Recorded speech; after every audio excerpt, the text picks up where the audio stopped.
el agujero de la mecha que tenemos que perforar para después pasar un macho.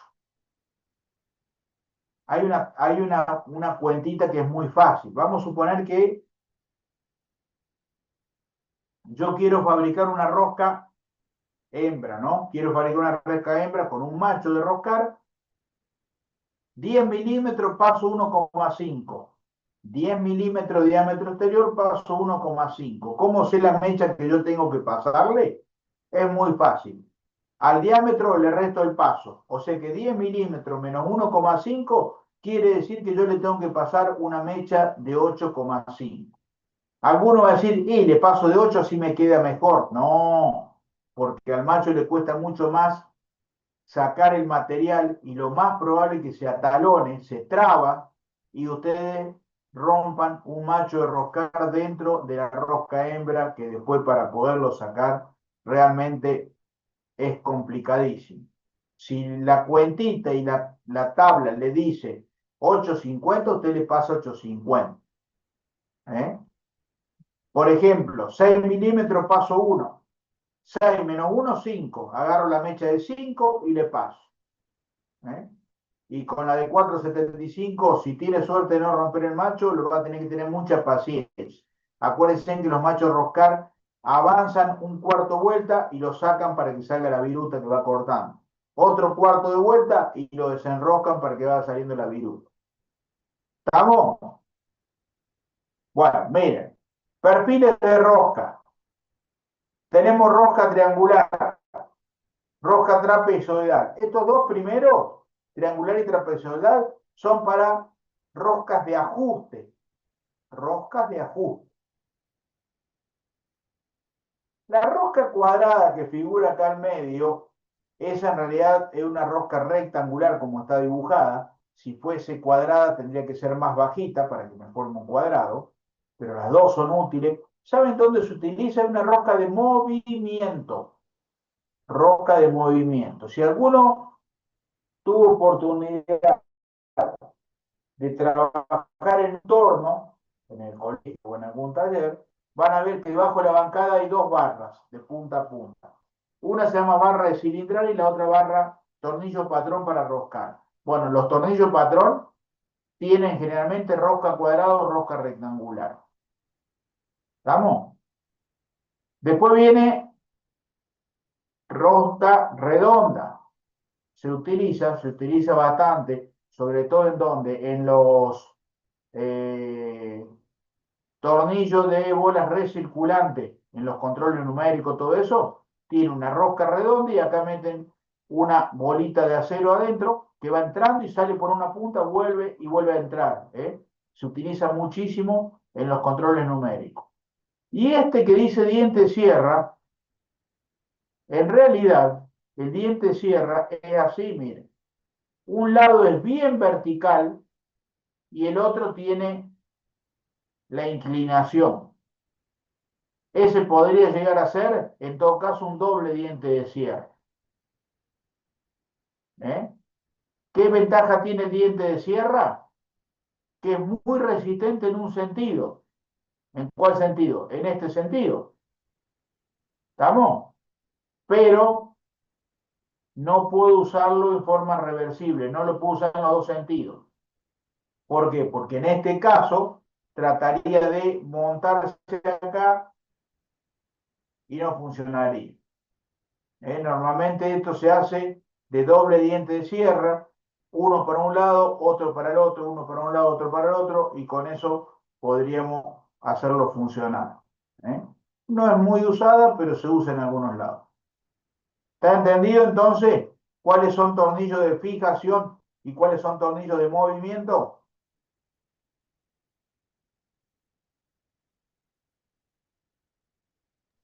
Sí, profe.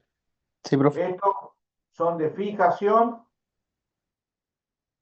y este es de movimiento. Anoten.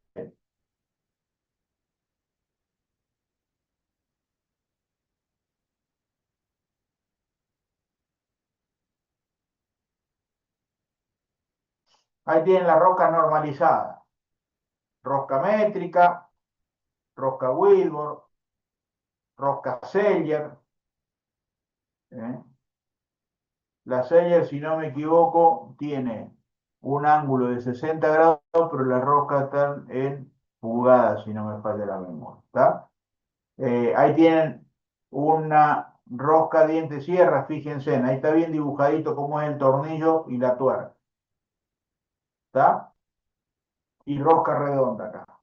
En algunos casos se puede utilizar rosca redonda, aparte del ejemplo que yo le di. ¿Está entendido entonces? Sí, profe.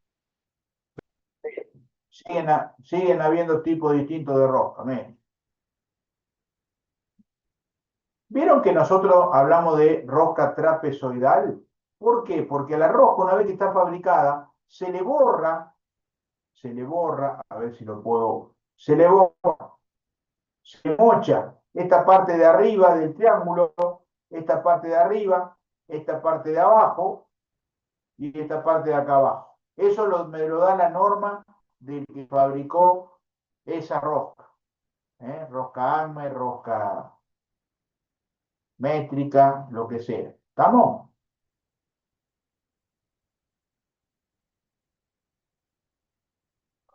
Sí, ya. Ahí tiene rosca filete cuadrado. La que habíamos dibujado antes, visto antes, era rectangular. ¿Eh? ¿Y qué cambia entre una rosca cuadrada y una rosca rectangular? Y que la rectangular es más alta. Nada más.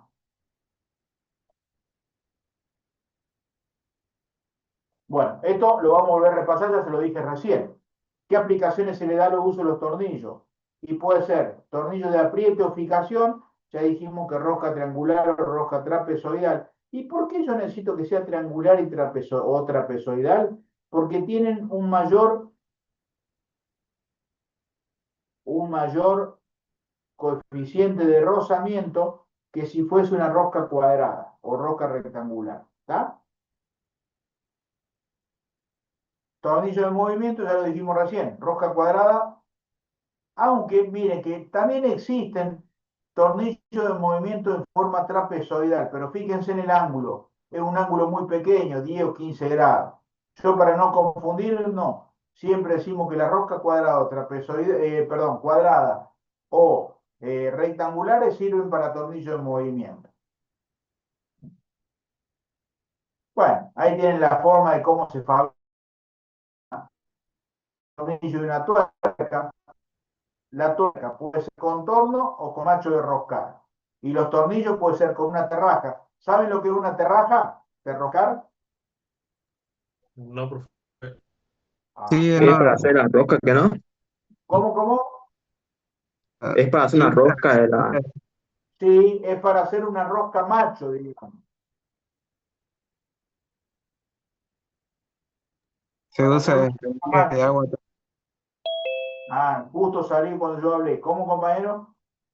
Buena, profe, también se usa para instalación de agua, cañería, tarraja, ¿no? Tienes toda la razón del mundo. Y existe un torno de roscar, que generalmente eso es cuando se trabajaba con caño galvanizado, ¿eh? Que uno lo ponía ahí, se fijaba la rosca que tenía que fabricarle y fabricaba la rosca e iba haciendo la instalación de esos caños que usted dice. También se utiliza mucho para roscar los caños plásticos. ¿Eh? Son terrajas. Una cosa es terraja de mano para roscas medianamente chicas y otra cosa cuando ya tiene un diámetro determinado yo necesito que sea en un torno que tenga mucha fuerza. Por eso tan desmultiplicados que giran despacito. Otra forma de fabricar los tornillos con herramientas de forma en tornos, como lo expliqué al principio. Una herramienta 60 grados para la rosca métrica, 55 grados para la rosca WIP. ¿Cómo hago yo para saber cuándo llegué al final de la rosca y no pasarme? Y voy midiendo los diámetros interior. Cuando llegue al diámetro interior que corresponde, ahí termino. ¿Eh? Por rolado. Esto por rolado se usa con deformación en frío a través de dos rodillos que tienen los hilos de rosca fabricados. Entonces, cuando gira el tornillo cilíndrico sin roscar, queda fabricado la rosca. ¿Por qué? Y por compresión generalmente, ¿eh? Se comprime, se expande un cachito y me queda la rosca hecha. Es lo más rápido que hay para fabricar roscas en forma comercial y en serie. Rosca rectificada. ¿Y para qué es una rosca rectificada? Y cuando tenemos que hacer un movimiento de alta precisión, entonces se rectifican los perfiles de la rosca ¿para qué? Para que tengan menor coeficiente de rozamiento, ¿eh? O para roscas de movimiento con gran precisión. Son más que caras, ¿no? Porque después de fabricar la rosca con un sobrematerial hay que rectificarla, con una piedra que tiene precisamente 60 grados, 55 grados. Bueno, calidad de los materiales. Nosotros hablamos algo de materiales con el porcentaje de carbono que correspondía a una tabla SAE.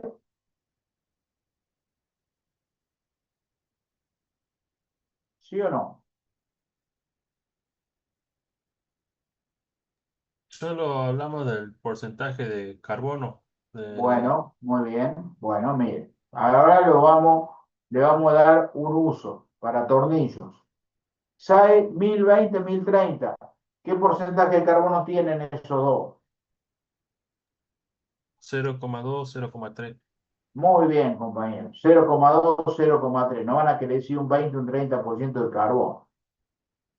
Eso, al tener tan poco cantidad de carbono, no le podemos hacer tratamiento térmico porque no va a agarrar nunca tratamiento térmico.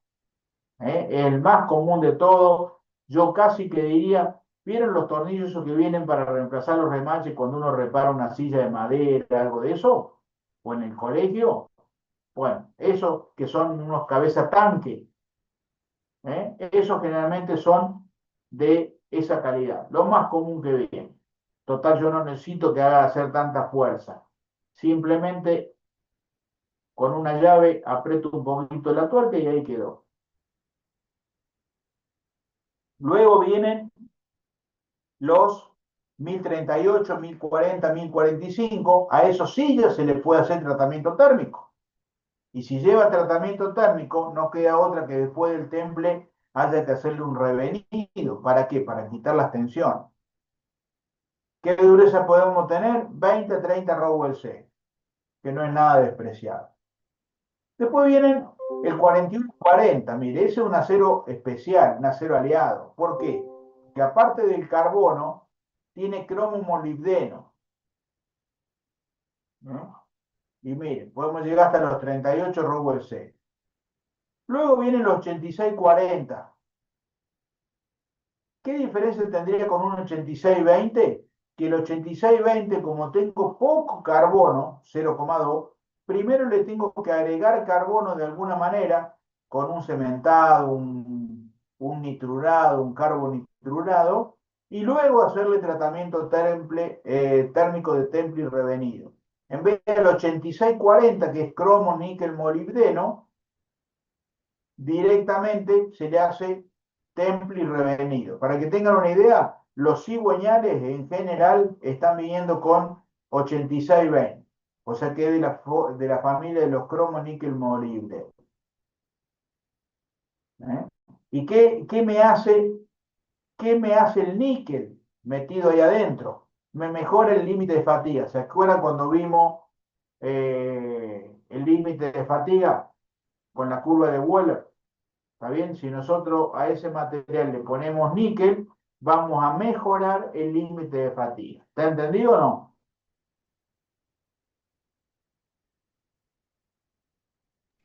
Sí, profe. Sí, profe. Esto que viene a continuación, la norma ISO que se utiliza en la cabeza de los bulones. Esa es una norma nueva. Antes venían unos con unos palitos, unas rayitas, y ahora directamente viene este número. Si ustedes van y compran un bulón y en la cabeza del bulón dice 8.8, ustedes tienen que saber qué quiere decir el 8.8.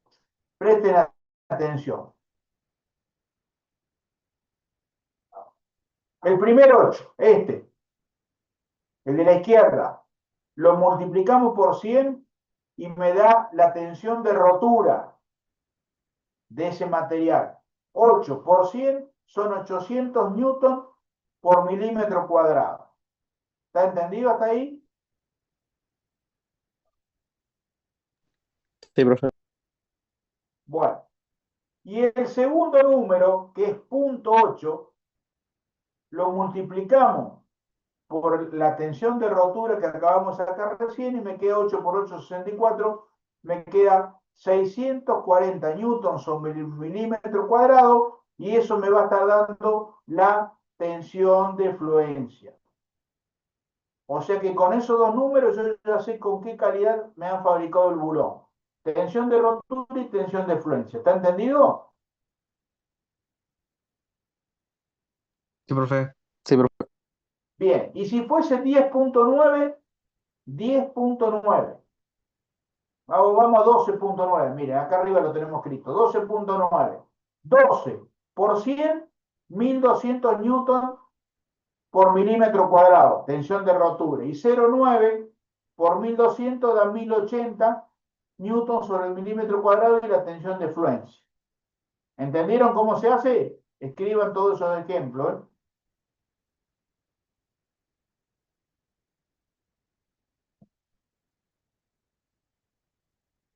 ¿Listo?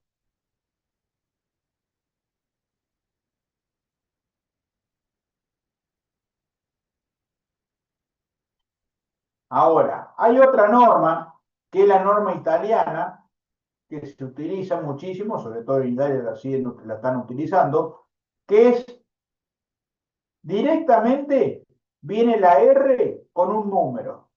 Miren, R100, vamos al otro, vamos a la otra, esto. R120, kilogramos por milímetro cuadrado, 120 kilogramos por milímetro cuadrado es aproximadamente 1200 newton por milímetro cuadrado. ¿Qué quiere decir? Que R120 para los italianos sería un 12.9 para nosotros. ¿Entendieron cuál es la diferencia?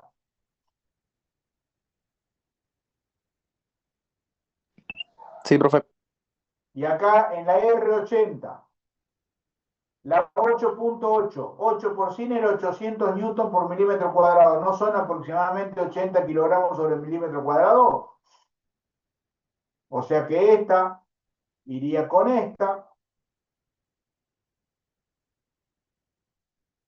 y esta iría con el primer ejemplo, con el segundo ejemplo que le hice, que era 12.9. Son equivalentes las dos. Una es norma ISO porque viene de la norma SAE, norma DIN creo, norma SAE. Y la otra es la norma italiana. ¿Está entendido?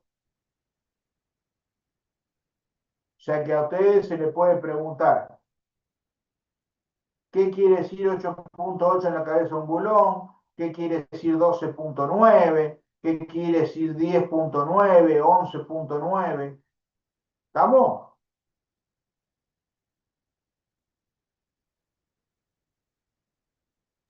Sí, profe. Bueno, esto nada más para que tengan una idea. Si yo tengo un tornillo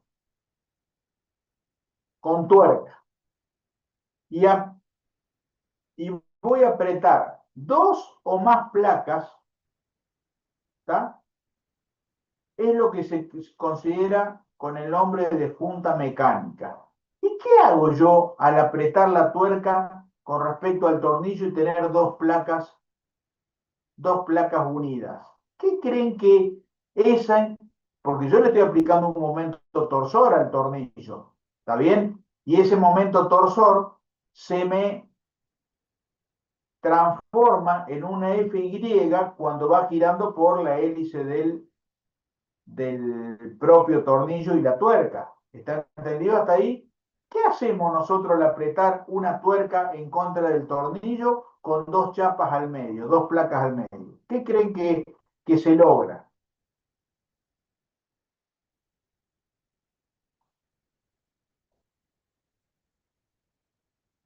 ¿Nadie se le ocurre? Vamos a A ver, analizar. Al apretar la tuerca con respecto al tornillo, ¿el bulón no se está traccionando?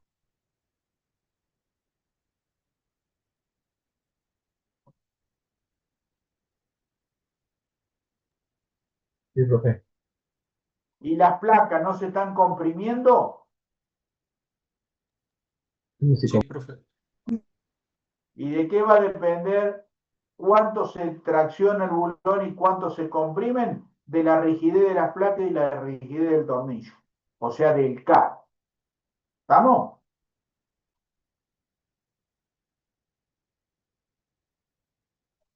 Acá, con respecto a los tornillos, fíjense en lo que dicen, lo que dice, los tornillos no deben trabajar al corte.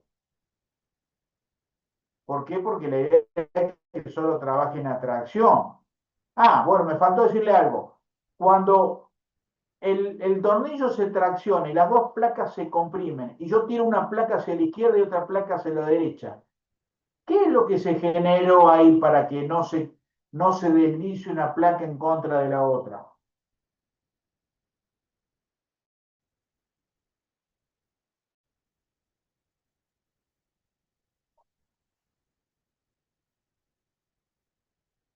¿Nadie se le ocurre? O sea, las placas están, o sea, iban en direcciones opuestas, digamos, sería de color. Sí, sí, pero yo al haber apretado y logrado que el tornillo se traccione y las placas se compriman, ¿esas dos placas se van a poder deslizar libremente? No, No, No. pues, ¿Por qué no? Porque ¿qué generamos nosotros ahí en realidad? Una fuerza de rozamiento entre una placa con respecto a la otra. Ahora, ah, sí, si yo la tracciono a esas placas con una fuerza suficientemente grande, es indudable que va a ser mayor que la fuerza de rozamiento y el bulón va a dejar de trabajar a tracción para pasar a trabajar al corte. ¿Está entendido cómo es? sí, profe. Bueno, para que tengan una idea, común en los enganches de las camionetas y de los tractores y de todos los lados. El enganche de la camioneta. Normalmente cuando uno tiene un enganche, ¿qué va a hacer? Va a comprar un bulón, no que sea de una excelente calidad porque está muy cerca del límite de transformarse en frágil, pero sí un 8.8, por ejemplo, que son los tornillos de calidad que viene marcado y que son un color amarillo. ¿Está? ¿Y qué hacemos cuando tenemos un enganche? Le ponemos el vástago del tornillo, le hacemos un agujerito abajo y le ponemos una chaveta R o la otra, no me acuerdo cómo es la chaveta. ¿Eh? Una chaveta. ¿Para qué? Para que no se salga. Y dígame una cosa, en ese caso, ¿el tornillo va a estar trabajando a tracción o va a estar trabajando al corte? El corte, porque no hay, Claro, va a trabajar al corte porque yo en ningún momento le puse una tuerca para que esté traccionando y comprimiendo el enganche. ¿Entienden? Por eso acá dice que no deben trabajar al corte, pero que lo podemos usar para trabajar para los tipos de enganches. Sí, todo el mundo lo hacemos eso. ¿Está entendido entonces? Sí, profe. Miren acá cómo se genera una rosca. ¿Está? Con un dibujo hecho en el espacio. ¿Por qué digo en el espacio? Porque tienen X, Y y tienen Z acá de punta, que está dibujado en perspectiva para poderlo dibujar en el plano. ¿Estamos? Dígame una cosa, al aplicarle el momento torsor hacia arriba, miren lo que se genera.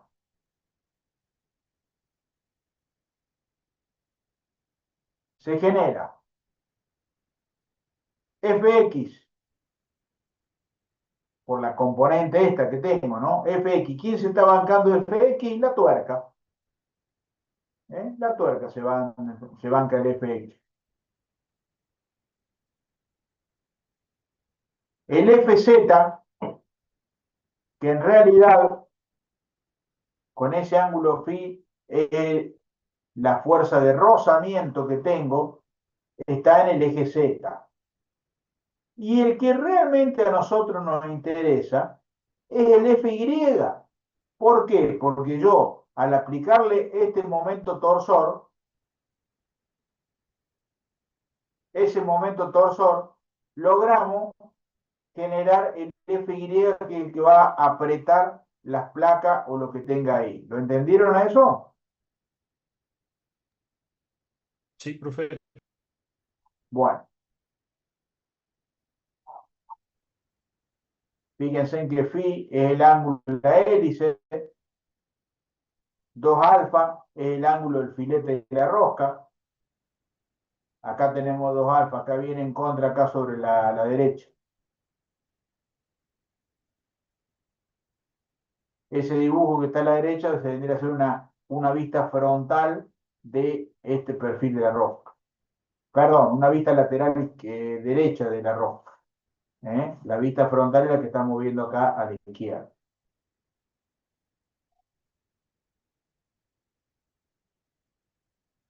Miren, ¿de qué va a depender el momento torsor?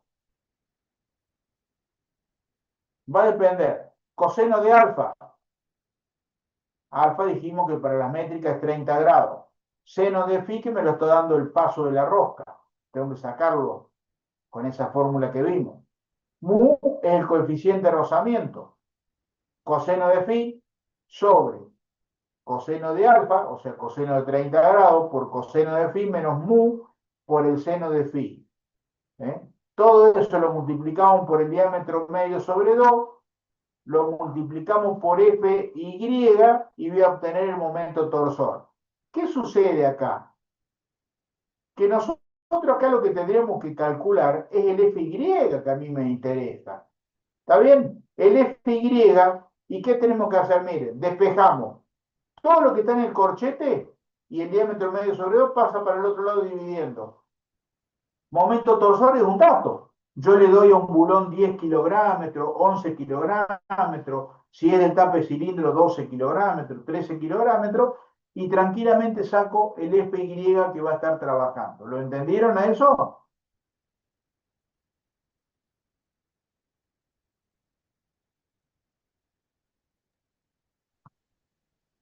¿Lo podría volver a repetir?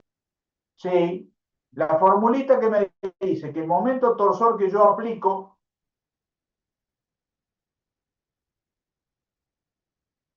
este momento torsor, que lo aplicamos con un torquímetro, va a ser igual a Fy, que es la fuerza Fy que generamos acá abajo, ¿está? Por todo lo que está en el corchete, que es la geometría de la rosca en realidad, por el diámetro medio sobre 2. En general, momento torsor es dato. Y si no es dato, el ejercicio va a decir, ¿qué momento torsor yo tendré que aplicarle a un tornillo de estas características para lograr tal cosa? Entonces, ahí sí usamos la fórmula de momento torsor. Pero si directamente el momento torsor es dato, seguro que lo que me van a pedir es el Fy. ¿Y el Fy por qué es tan importante? Porque es quien me va a unir las dos placas. ¿Estamos? Dos o más placas, ¿no? ¿Y de qué depende el momento torsor? Y miren, acá miren la fórmula. Depende de Fy, depende del diámetro medio, depende de alfa, de phi, de mu y nada más. ¿Entendieron cuáles son las variables? Estas que están acá abajo marcadas. ¿Estamos? Ahora sí, profe, gracias.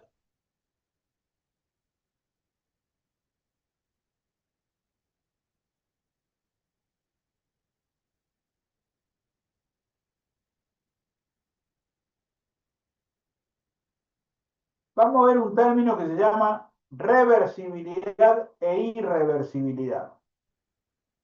Ya tengo 3 o 4 alumnos menos que los que empezamos las clases. Imagino que eso no... A ver, volviendo al dibujito que teníamos que le aplicaba un momento torsor al tornillo. Si yo tengo un peso colgado de la tuerca, rosca derecha, ¿qué va a hacer ese peso cuando yo empiece a girar el tornillo en forma horaria?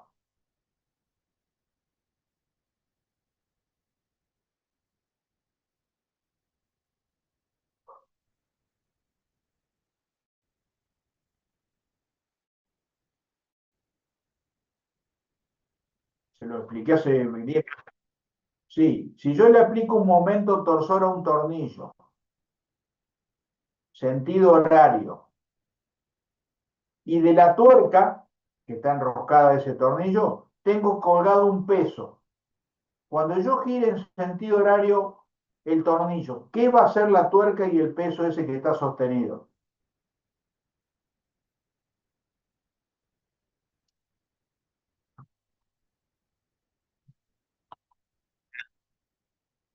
¿Por qué desenroscar, compañero?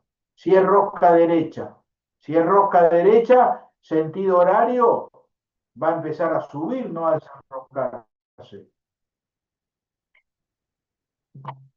Se desenrosca si fuese rosca izquierda. ¿Estamos hasta ahí?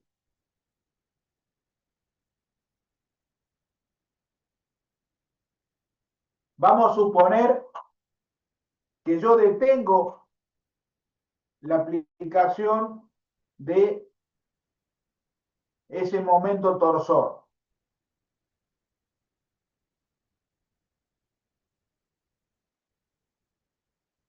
Si la rosca es irreversible, si la rosca es irreversible, la tuerca se queda quietita por más que yo le ponga 10 toneladas de peso en la tuerca. ¿Está entendido hasta ahí? Sí, profe. Bien.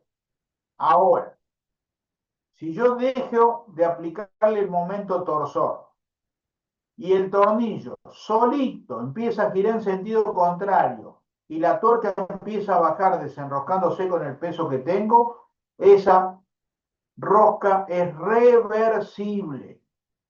Reversible. ¿Están viendo el gato acá de la derecha que está en color azul?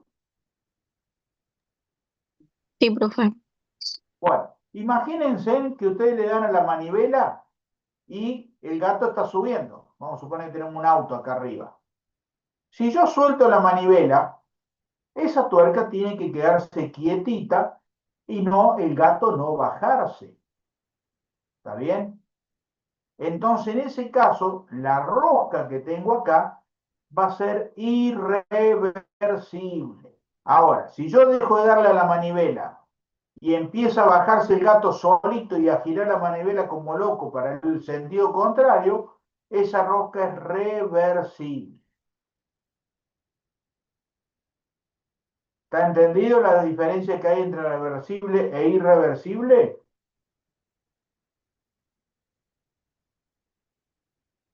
Sí, profe.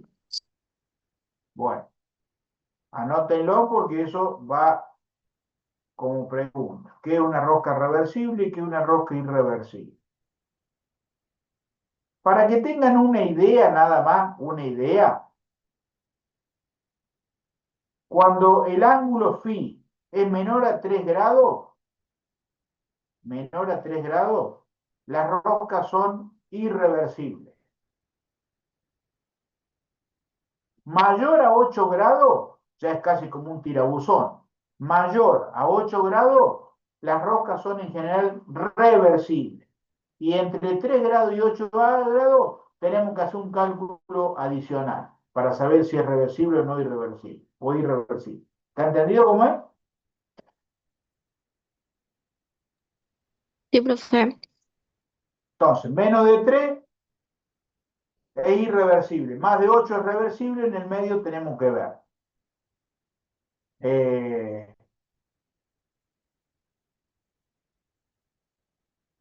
dígame una cosa. Si yo tengo que apretar las tuercas de una rueda, ¿qué me conviene? ¿Que la rosca sea reversible o irreversible? Irreversible. Muy bien, señorita. ¿Por qué? Porque si no se desajustaría cada rato. Muy bien, señorita. Es cierto. Usted iría tranquila, dobla en la esquina. La fuerza de inercia del vehículo que van a apoyar casi seguro sobre las dos ruedas de afuera sería tan grande que haría que las tuercas se aflojen solitas y perdemos la rueda. Ese es el concepto de reversibilidad e irreversibilidad. ¿Todo el mundo lo entendió? Aparte de la señorita. Sí, profe. Sí, profe. Muy bien, me Sí, alegro. profe. Ahora, ustedes, cualquiera de ustedes que le guste la carrera de auto, va a poder preguntar o se le va a ocurrir decir, ¿cómo puede ser que cada tanto, menos mal que no es tan seguido, uno ve una carrera y en una curva después de una, dos, tres vueltas, parte una rueda para el campo y el tipo tiene que abandonar, el piloto tiene que abandonar la carrera? ¿Qué está sucediendo ahí? Lo más probable son dos cosas. O dejó la tuerca floja, no le dio el torque considerable, el momento torsor considerable, o, escuchen bien, ¿no? O le dio un torque excesivo en la cual el bulón se estiró. Y si el bulón se estira, aprieta, No. claro, señorita, no aprieta, porque se estiró. Miren, alguna vez yo estuve en una carrera hace muchos años, ¿no? Había un alumno de la facultad, mecánico del equipo Honda. Y nosotros andábamos en los boxes mirando el costadito sin molestar y sale un piloto, el equipo Honda, sí. Sale un piloto y el jefe mecánico, que era el alumno este de ingeniería mecánica, agarra el torquímetro, ya les voy a explicar lo que es el torquímetro si no lo saben, y le pregunta al mecánico si ese torquímetro es el que había usado para apretar la rueda. Y el mecánico le dice, sí, usé ese. Lo llamaron por radio, no lo dejaron dar una vuelta completa, lo metieron de nuevo a boxe y le cambiaron los 5, creo que son 5 bulones de esa rueda que había trabajado el operario. Se los cambiaron por las dudas. ¿Por qué?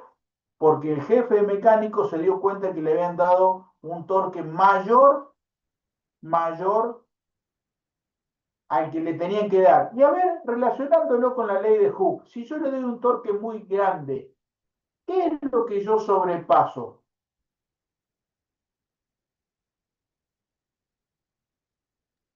La tensión de fluencia. Hablaron los dos a la vez, a ver, de uno por vez.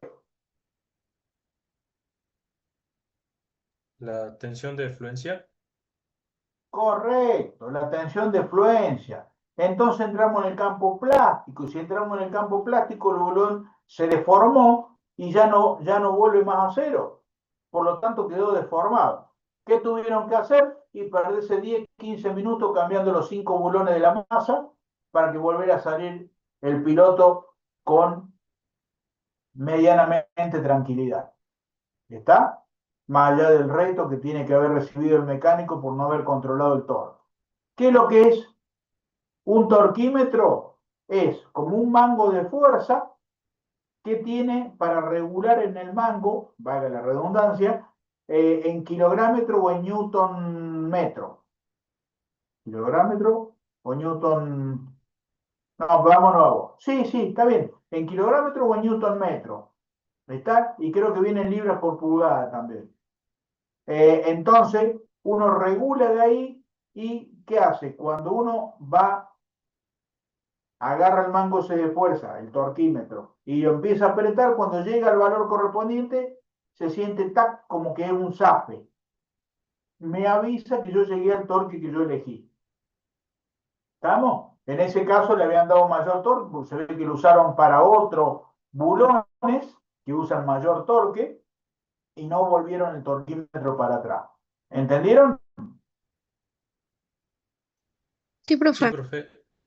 Bueno, miren, con respecto a la reversibilidad e irreversibilidad, generalmente se hace con una rosca cuadrada. ¿Por qué? Porque alfa es 0 grados, entonces ya tengo una variable menos. Y alfa, ¿se acuerdan qué es? Eran 60 grados, 2 alfa. 2 alfa, mejor dicho, vámonos, alfa eran 30 grados en la rosca métrica y 27,5 en las rocas Whitworth. Si yo ya trabajo con 0 grados, ya tengo una variable menos. Entonces, en general, se hace sobre una rosca cuadrada. Ahí está hablando, miren, lo que hablaba recién. ¿Ven? Momento torque en la cabeza del tornillo. ¿Ven? Giro, le aplico un momento torsor y ¿qué logro? FY.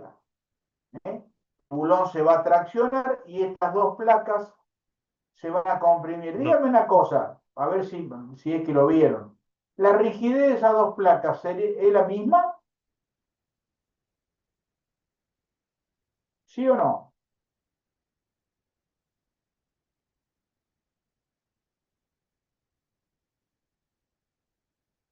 ¿No se les ocurre?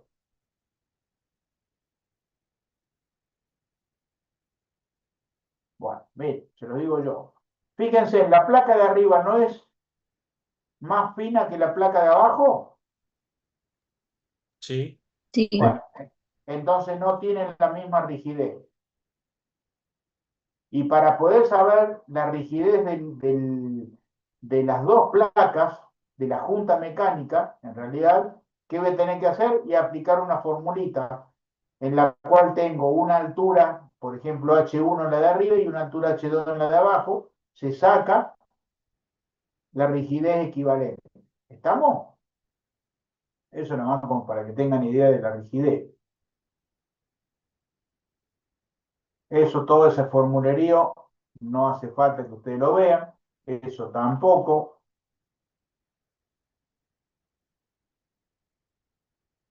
Miren, aquí igual el momento total del tornillo. El momento total es el momento en el filete de la rosca más el momento en el filete, en la cabeza del bulón.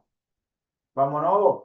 Es el momento en el filete más el momento en la cabeza del bulón. Ahí lo tienen explicado los dos.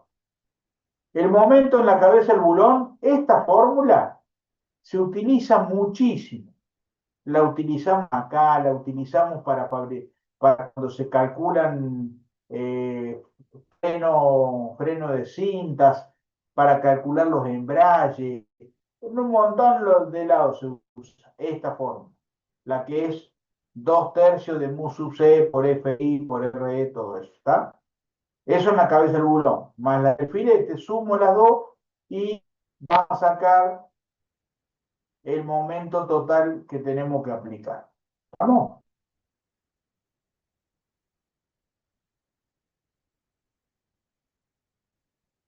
Esto dibújenlo y analicémoslo, porque nos va a servir para algo después.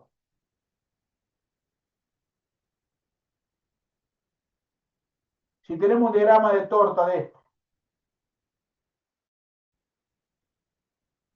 el 50% me lo está absorbiendo la cabeza del bulón.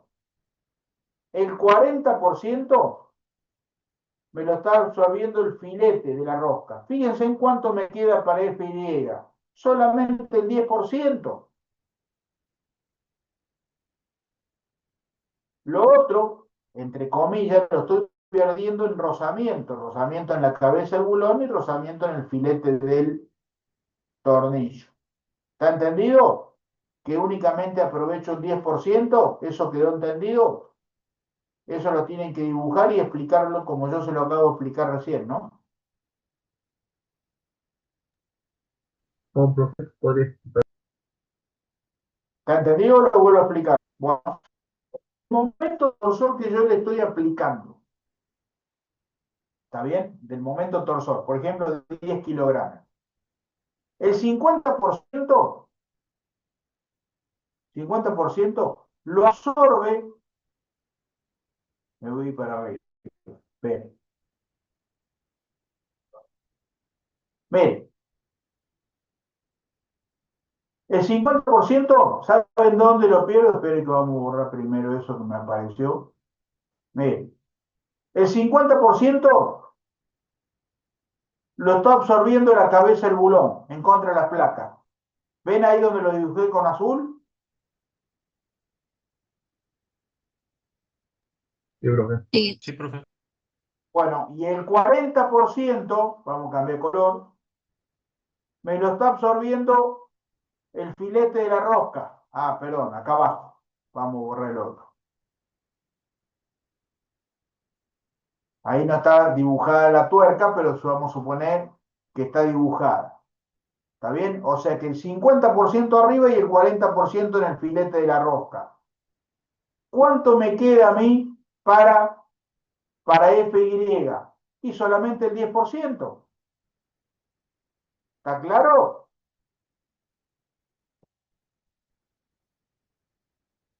¿Entendieron eso?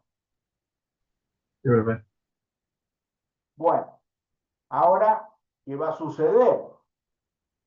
Si algún día a ustedes les toca desarmar un motor que ha funcionado, lo primero que tienen que hacer es repasar todas las roscas con un match.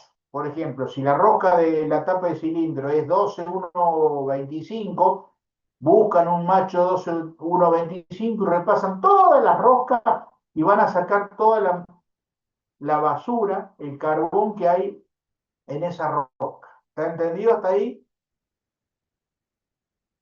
Y al tornillo en sí van a la moladora en un cepillo y lo limpian a todo, le sacan todas las impurezas que tiene. O sea que ustedes ahí lo que hicieron fue limpiar la rosca hembra y la rosca macho. ¿Estamos de acuerdo hasta ahí? Sí, profe. Bueno, cuando van a armar de nuevo, lubrican bien las roscas y lubrican bien la cabeza del bulón. Generalmente se usa grasa en la cabeza del bulón y en la rosca algunos usan grasa, otros usamos aceite, indistinto cualquiera de los dos. Entonces, ¿ustedes qué hicieron? Presten atención. ¿Qué hicieron? Achicaron un poquito el 40%, achicaron un poquito el 50%, ¿y qué sucede? El 10 ahora es un 12, un 14, un 15%. ¿Entendieron qué se hace?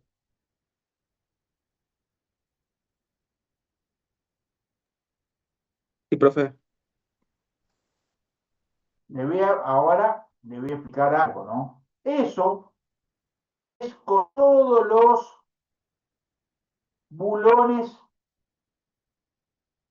de vieja generación, que son los bulones del Duna, del Peugeot, del Ford, de la Chevy, de la Dodge, qué sé yo, de los Volkswagen, todos los bulones viejos, pero bien viejitos, de 30 años atrás o 25 años atrás. En la actualidad, y presta atención porque creo que debe ser el último tema o penúltimo tema de tornillo, no me acuerdo, es los bulones de nueva generación. ¿Alguno tuvo que comprar bulones de tapa de cilindro? ¿O el papá tuvo que comprar bulones de tapa de cilindro? No. Bueno, los bulones de tapa de cilindro en la actualidad vienen en un blister.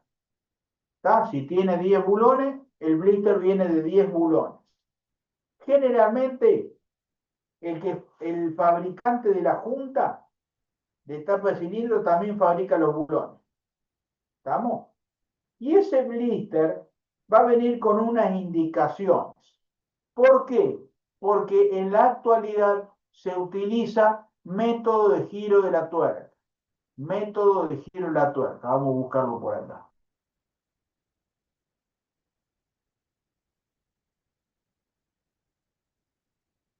Ya que pasamos por este gráfico. Ven que acá hay dos rectas inclinadas. Una que dice tornillo y otra que dice placas. ¿La alcanzan a ver ahí?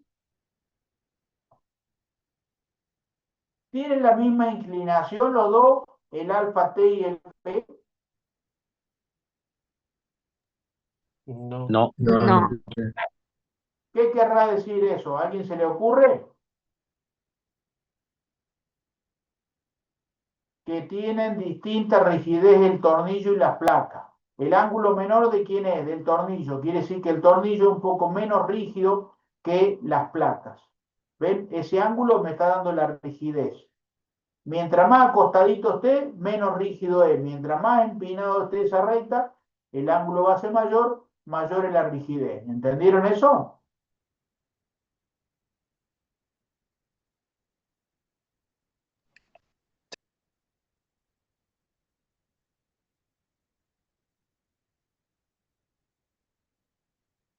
Ah, qué problema. Acá está. ¿Por qué tendría hojas en blanco?